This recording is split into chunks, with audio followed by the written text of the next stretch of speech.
And then we got to go to say Warriors. We got the schedule. A lot of talking this week. We got a lot of talking from Mike Dunleavy and Joe Lacob, which, I don't know why.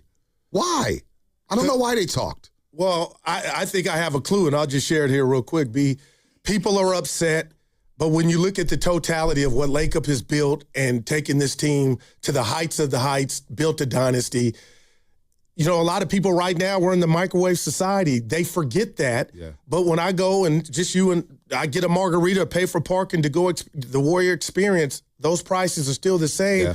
And, I'm going to make it about one person because he's so special, and that's Steph Curry. But you look around, and everybody makes errors. But the errors that this team has made in regard to the future, when you look around, B, and Steph will say right now, Goo, don't feel sorry for me. I got a great life. I'm talking about the basketball part. I am, shout out Snickers, I am not satisfied with what's not around him, and I think that's fair. They got to be hearing it, and that's why I think they held court. But can I just say this about Mike Dunleavy? Did Joe talk right after Mike because he was cleaning something up? Or you know what I mean? Yeah. Did you have that thought, or is that, what are you trying to make something up? I'm not. I did have that thought. I did. I'm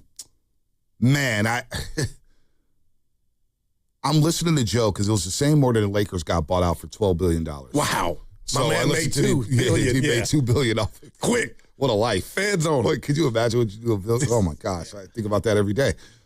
So I thought it was a little damage control. But then I thought to myself, okay, what are you going to accomplish, whether you're Mike or Joe, by speaking about what happened this offseason? It could probably wait till training camp. Because right now, with the way the fans are, at least online, I don't know how the everyday fan is down the street. Some are disappointed, no doubt. Hey, are we going to do something? Are we going to get LeBron? Are we going to make a trade? Yeah. They're concerned. But online, everybody's getting it. I'm getting it. Yeah. Friedell's getting it. You guys are getting it. You can't win right now with the fan base on how angry they are. So what are you going to accomplish by speaking out on what's happening? Tim Kawakami's going to join us at 11. TK, he sat down with Joe Lacob. We'll ask him, what do you think he was trying to accomplish with this interview? You're just in a no-win situation, Goo. You're just not going to win. No matter what they could have said, hey, we're signing Stephen Curry to a lifetime deal.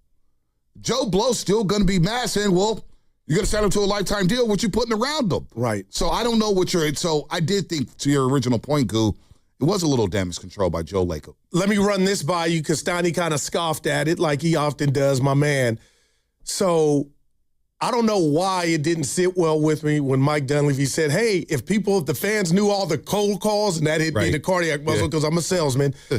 I'm like, well, nothing culminated from that. And when you go to tell your boss, hey, I ain't got no sales, but I got 100, 200 calls, that don't cut it. And I'm in your doctor's office, so help me.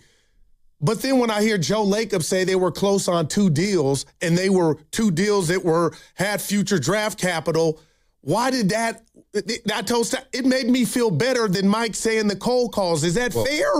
Because I'm like, maybe you are. They were willing, and it's wordplay, but they were willing to come off some future number ones. The other team it takes 2 to tango. Well, think about this, Goo. Follow the yellow brick road, right, with Joe Lacob. Follow the road. He said it from day one, whether he's coming in here to the studio in 2017, 18, 20, that he's always looking to make the big move. They will always be aggressive and always spend the cash. I got to give them credit. They've always spent the cash. Always. Luxury tax. Second apron is a Joe Lacob rule to me. Exactly. It's like the salary cap. It's a Eddie D and the Jerry Jones rule. I got to stop these brothers from spending money. So they're always going to be aggressive. So I do believe they're trying to get the Giannis to sell the picks and, get whoever, Kawhi Leonard from the LA Clippers. But it also takes 2 to tango. And I know fans hate hearing that. They want to see the deal completed. But other teams got to like your assets. And the truth hurts, Goo. Yeah. The truth hurts. It does. How attractive are our assets right now to other teams? Not very. So how are you going to get a deal done? They got to like what you want. They got to like the groceries, right? You go into Trader Joe's or Whole Foods because I know you like to spend the big money. Please. You're not going to just spend it on anything, right? Yeah. You're going to go organic or you're going to just get the raw tomatoes where you're like, it may have some pesticides in it. Oh, no, I'm going to go organic. You can't force yourself to buy something. These other teams like Joe Dumars and the Pelicans, I'm sure they're looking to trade Trey Murphy. Okay. But they got to get something back in return. I hear you, man. So I understand where they're coming from, but my big question, Goo, on why Mike D and Joe Lacob spoke was like, why? Why now? Because, and again, I think they care, and they care to the point to where they hear the noise.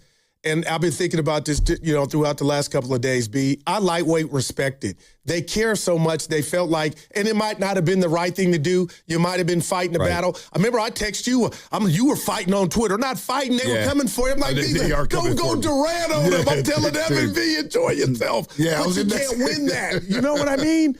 But they just wanted their message out like we tried. And trust me, we're trying. They hear it. And you know how they're going to hear it?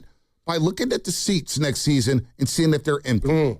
That's the biggest way to make the Giants. I remember a couple years ago I was saying, don't spend a dime on the Giants. I remember that. The team. Yeah. And the seats. Still full? No, not with Farhan. It started getting emptier and emptier and emptier. Nobody was going to the games. And the Giants heard that loud and clear because they hit them in the pocketbooks. Well, if the Warriors this year, if they do come out of the gates and struggle for the first 5 away from Chase Center, 15 back-to-backs this season, that will hurt the pocketbooks because I'm not going to lie. Last year at Chase, Malik and I were watching the Gatehouse, the games. You come by the Gatehouse before. Yep. And I'm watching fans leave at the midway through the third quarter like, uh-oh, that's not a good sign. They already checked out. Right. So that's how they will hear the message. But, yeah, online, everybody's mad.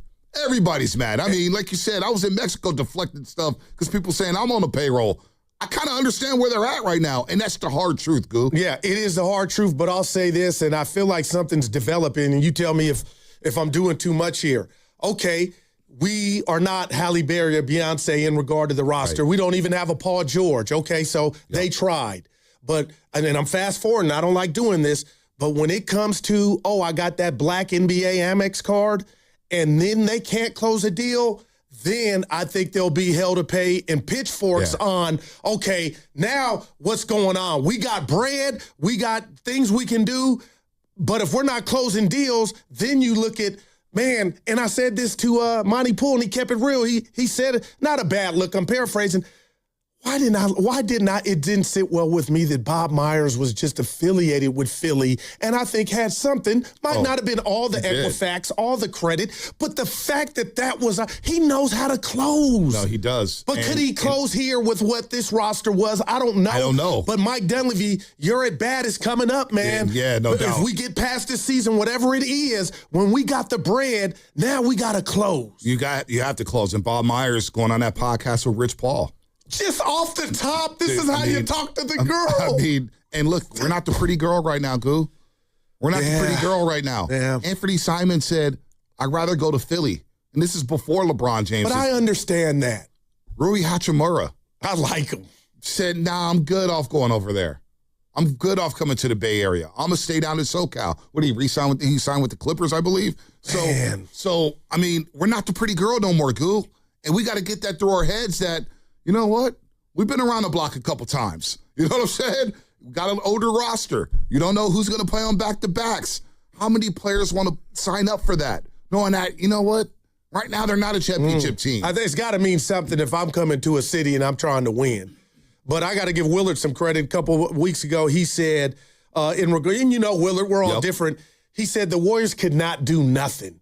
And it's kind of what they did. Yeah. But I'll say this, when you say, what did they really accomplish, Lacob and Mike speaking, B, what if I told you, you know what, Will? They tried to do something. I'm not giving you points for that, but maybe that's why they had volume on those Holden Court, because they were letting you know, nothing culminated, but we were trying. Yeah, we were trying, but you know what? The Giants are trying to get Bryce Harper. And now they tried to get Aaron Judge. How did that go over? Yeah, Stanton. How did that go over? Trying doesn't get you brownie points. Trying doesn't get you the gold star. I hear you. But I understand where they're at. Now, I'm looking at Stotty's faces on your shoulder when you said, no, you're right. I got you. But you know what? Here's where I understand it. By not doing much. Next summer, you mentioned it. You're going to have a boatload of cash. You're going to have a plethora of picks. You're going to be able to clean the slate if you want to.